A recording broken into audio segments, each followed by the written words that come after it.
Welcome back to Hardware Unboxed. Bit of a different look to the studio for this one, and that is because we have the unique opportunity to test out a few custom pre-built gaming systems that are based on hardware from our top 5 CPU and GPU videos. However, before I get too far into it, I would like to just let you guys know that this is sponsored content. PC Case Gear is paying me for my time, so yeah, just want to make that crystal clear.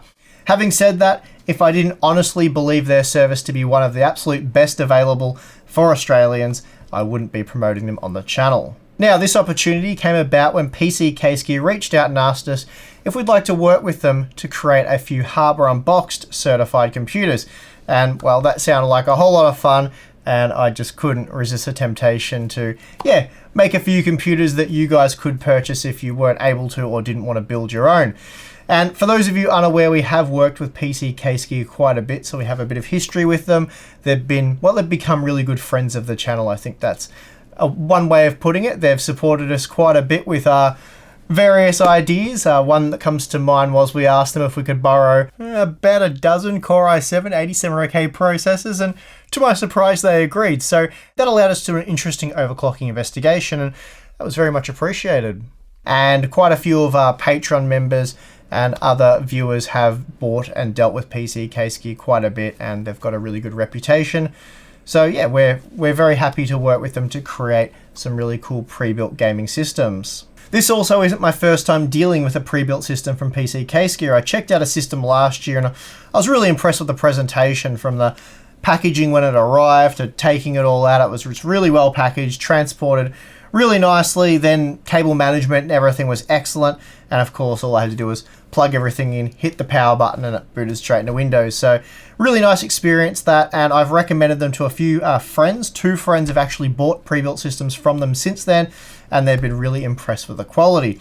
And as standard, they do offer a 2-year return to base warranty, and that covers parts, labor, and shipping. So getting to the pre-built computers we have here, there are 3 Hardware Unboxed certified gaming systems, and please note all the pricing that I'm be quoting in this video is in Australian dollars. So if it sounds a bit high to the US viewers, that is the reason why it is Australian dollars. But still, for those of you who aren't Aussies, you should still find the CPU and GPU combos quite interesting, and later on in the video we will look at performance and stuff like that. So that should still be of interest for those of you looking for pre-built systems in your region, or perhaps building your own computers. Having said all that, be aware that the hardware picks are based on pricing and availability in this region, and for things such as memory, storage cases, and power supplies, we've had to stick with the brands PC Case Gear works with. Okay, so enough with the disclaimers, time to check these gaming rigs out. Let's start with the Unboxed 1660 Ti gaming system, and as the name suggests, this one gets our best mid-range GPU pick, the NVIDIA GeForce GTX 1660 Ti, and we're pairing it with our best value all-rounder desktop CPU, the Ryzen 5 2600. You guys know I'm a big fan of the value offered by the GTX 1660 Ti and the R5 2600, so sticking them together will no doubt be a winning combo. As for the graphics card model used, we're going with the MSI GTX 1660 Ti Gaming X. I've reviewed this one on the channel already, and I've found it to be of excellent quality, so it makes sense to use here. Then to ensure success, we're sticking them on the MSI B450M mortar, which is one of the best AM4 motherboards you can get, certainly in this price range, and certainly for a micro ATX motherboard. You guys are always asking, no, rather demanding, more micro ATX builds, so I thought it'd be pretty fitting to make one of our first PC Case Gear Hardware Unboxed certified builds micro ATX. As for the memory, we're using a 16GB kit of Team Group's T-Force Dark DDR4 3200. I've used this stuff in the past, and it is excellent value memory. Then for storage, PC Case Gear likes to use the ADATA XPG SX6000 Pro M.2 NVMe SSD, and they're selling the 256GB model for just $80. So seems to be a good fit to me, and when paired with a 2TB Seagate Barracuda, there's plenty of secondary storage for media and whatever else you like to put on large hard drives. All of this hardware has been meticulously placed inside the Fantex Eclipse P300 along with the Be Quiet Pure Power 11500 watt power supply. And to jazz things up a little, they've thrown in some Fantex 120mm RGB LED fan frames. Come on guys, it's 2019, you can't expect them to try and sell a gaming system without any RGB lighting. We don't make the rules. The total build cost comes to $1,679, and that includes a genuine copy of Microsoft Windows 10 with the 2-year warranty that I spoke of earlier. So if you were to buy these parts and put it together yourself without an operating system, it'd cost $1,429. And then with a genuine copy of Windows 10 Home, expect to pay around $1,598. That means for assembly and a 2-year warranty, PC Case Gear is charging $82 for labor over what you could buy the parts for individually. That's pretty impressive because putting one of these systems together isn't super fast, and then once you install all the hardware, do the cable management, install Windows, drivers, and get it all ready, that is quite a bit of work. And I have to say the build quality is excellent, cable management's very good, and this isn't some special review. All the systems come exactly as you see here. Now, for those of you who aren't interested in compact micro ATX builds, we do have a larger mid-tower version with a few upgrades. As our best high-end 1440p GPU pick, we're of course going with the GeForce RTX 2060, and since we recommended both the Ryzen 5 2600 and 2600X as our best value all-rounder desktop CPU, this build gets a small upgrade to the 2600X. As you can see, this build is housed inside the Lian Li LanCool 1 Digital, a beautiful looking case with tempered glass. Then keeping things simple, we have the same Be Quiet Pure Power 11 500W power supply, ADATA NVMe 256GB SSD, Seagate 2TB hard drive, and the same Team Group DDR4 3200 memory. Of course, we have changed the motherboard to suit the larger mid-tower, and there are a few options better than the MSI B450 Tomahawk. It is, after all, our best value all-rounder B450 motherboard. It has the best VRM of all available B450 motherboards, with the only exception being MSI's own Gaming Pro Carbon, which is more expensive again. Then providing a little extra bling is a 3-pack of Lian Li Boro Light RGB 120mm fans. So the total bill for this model comes to $1,899 Aussie, which again is incredibly reasonable for this kind of hardware configuration. Now, moving on, we have the Granddaddy, the biggest, heaviest, most powerful build of the three, the Unboxed 2080. As our best extreme GPU winner, alongside the RTX 2080 Ti, the GeForce RTX 2080 is the obvious choice for this high-end build. Therefore, we're going with the Asus GeForce RTX 2080 Dual Fan OC, so this system will be targeting high refresh rate 1440p gaming. As for the CPU, that was a bit of a tougher choice. There is the Ryzen 7 2700 or 2700X, Core i7 8700K, i7 9700K, and i9 9900K. But given the 9900K costs more than twice as much as the 2700 and doesn't offer noteworthy gains with an RTX 2080 at 1440p, for me, it's out. The 9700K is also too expensive at $670, leaving us with the choice of the 8700K for $600 or the Ryzen 7 2700 for just $360. I had contemplated going with the 2700X, but right now it is $110 more, and frankly, I can't justify that premium for a factory overclock and a slightly better box cooler. But rewinding a little bit, when it comes to picking between the Ryzen 7 and Core i7 options, both really will deliver a similar gaming experience, and we've proved that time and time again with our benchmarks. So the reason why I'm going with the Ryzen 7 processor is because of its superior upgrade path. You will be able to take advantage of those upcoming Zen 2 processors, and that'll provide a really nice upgrade.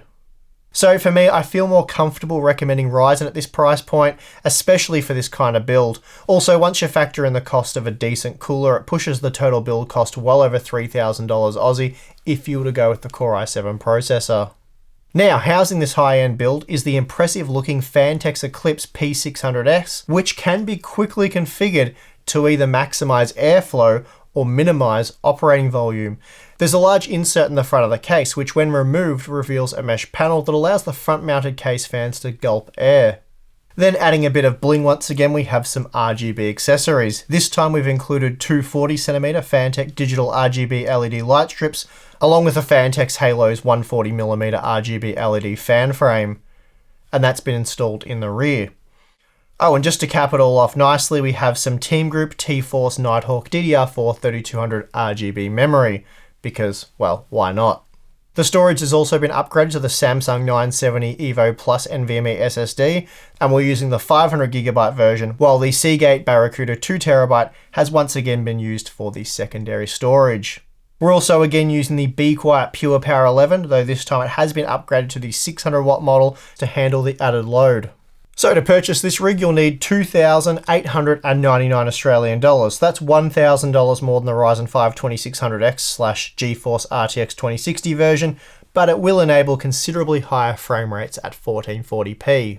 Speaking of which, I think we've drooled over these builds long enough. Now it's time to see how they perform. Of course, for really detailed benchmark information, please refer to our big benchmark breakdowns featuring the GTX 1660 Ti, RTX 2060, and RTX 2080. What I was really interested to check out was how hot these gaming PCs ran. The components certainly all look good, but how do they go when thrown together? To find out, let's first look at the GTX 1660 Ti system and see how it got on after an hour of F1 2018. Here we see the MSI GeForce GTX 1660 Ti Gaming X peaked at just 67 degrees, and this is of course inside the Fantex Eclipse P300. Oh, and this is also with an ambient air temperature of 21 degrees. And on that note, I should just point out that all tests were conducted with the same ambient temperature. That's really a great result for the GTX 1660 Ti, and we see that the Ryzen 5 2600 also did very well, hitting just 62 degrees, and that's with the Wraith Stealth box cooler. Granted, F1 2018 isn't an extreme CPU test, but for a game the CPU load is fairly typical. Now, for comparison, we have the slightly more powerful GeForce RTX 2060 gaming system with the Ryzen 5 2600X. And please note, you can't directly compare the frame rates here because the footage is random after an hour, so each system is rendering a completely different section of the track. This PC is of course using the MSI GeForce RTX 2060 Ventus XS OC, and we saw it peak at 69 degrees, making it just a few degrees warmer than the GTX 1660 Ti. The Ryzen 5 2600X has of course been upgraded with the Wraith Spire cooler, so despite the increase in clock speed, the CPU temperatures only increased by a few degrees. And that saw them peak at just 64 degrees, though for the most part, operating temperatures were around 61 to 62 degrees. So these are some great temperatures for the Lian Li LAN Cool 1 Digital, and those extra 120mm fans are no doubt helping out here quite a bit. Then finally, we have the RTX 2080 system inside the Fantex Eclipse P600S, along with the AMD Ryzen 7 2700. The Asus GeForce RTX 2080 Dual Fan OC graphics card peaked at 75 degrees, which is still an excellent result, especially for such a high-end graphics card. Meanwhile, the Ryzen 7 2700 with the Wraith Spire peaked at just 56 degrees, though only briefly as it typically operated around 54 to 55 degrees. Now we just have a very brief look at a few games. Again, for detailed GeForce GTX 1660 Ti, RTX 2060 and RTX 2080 benchmarks, I'll link those in the video description. Also, please note that the GTX 1660 Ti and RTX 2060 systems were tested at 1080p, while the RTX 2080 was compared at 1440p. As you can see, all three systems pushed well over 60 FPS in Fortnite with the maximum quality settings. The RTX 2060 was a little faster than the GTX 1660 Ti, as you'd expect, while the RTX 2080 was able to deliver comparable performance while rendering at the higher 1440p resolution. Then we see performance in Battlefield 5 is also excellent. The GTX 1660 Ti rig maintained well over 60 FPS at all times, while the RTX 2080 managed to outclass the RTX 2060 despite rendering at 1440p. World War Z also proved to be of little challenge for these PC case gear gaming PCs. The GTX 1660 Ti rendered around 100 FPS, while the RTX 2060 was around 10 to 15% faster, and the RTX 2080 was again comparable despite rendering at a higher resolution. Even the Division 2 with the ultra quality preset was a breeze for these systems. The GTX 1660 Ti averaged over 60 FPS at all times, while the RTX 2060 was again 10 to 15% faster. Then the RTX 2080 also matched the 2060's 1080 performance, despite once again rendering at 1440p.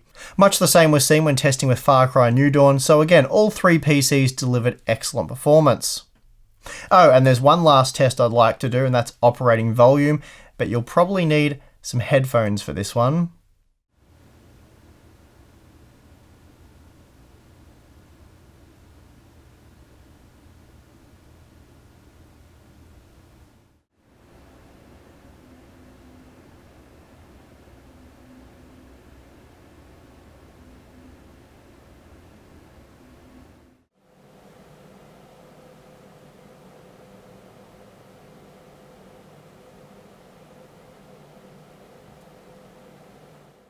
So there you have it. All three gaming PCs were extremely quiet when under load, and I was actually quite surprised by just how quiet they were. That Asus GeForce RTX 2080 dual fan OC graphics card has a surprisingly massive cooler, and with a peak fan speed of around 1750 RPM, you really can't hear it.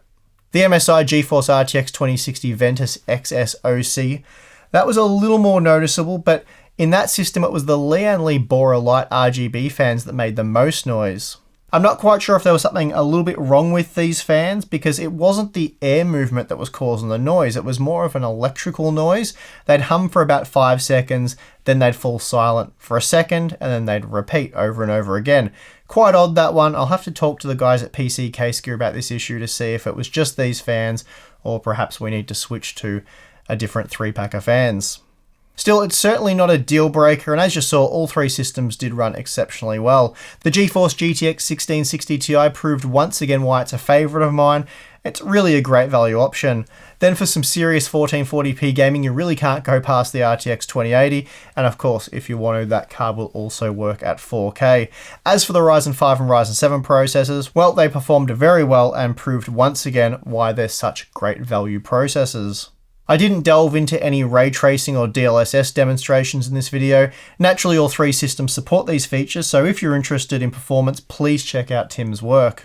Anyway, it was great to see how these three rigs turned out, and it was kind of nice getting to pick all the hardware and then outsource all the hard work to PC Case Gear, and then when they were done with that, they just handed them over to me and I got to play with them a bit. So yeah, that was a lot of fun. But yeah, I'm really pleased with how they've turned out, and if I had to pick one of the three builds, well, that's pretty obvious. I'd go with the Unboxed 2080 because, in my opinion, that one looks the best, and of course it is the most powerful and most expensive. But yeah, that's the most impressive of the three rigs, of course.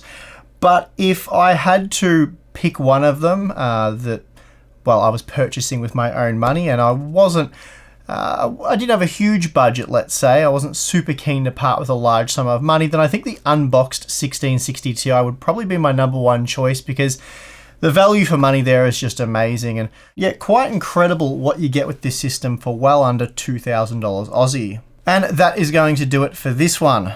Big thank you to PC Case Gear for sponsoring this video and supporting the channel. We don't do a whole lot of sponsored content, so yeah, when opportunities like this come up, I think it is it's good to do, because it's this partnership makes sense, and I think it's content that a lot of you guys will enjoy, and yeah, we get paid for our hard work, so that's always nice. It's a bit of a win-win. But anyway, thank you very much for watching, and hopefully you did enjoy this video. If you did, you can hit the like button, you can subscribe for more content, and if you really appreciate our work, then you can consider supporting us on Patreon. You get access to our Discord chat, monthly live streams, all that good stuff. Anyway, once again, thank you for watching. I'm your host, Steve, and I'll see you again next time.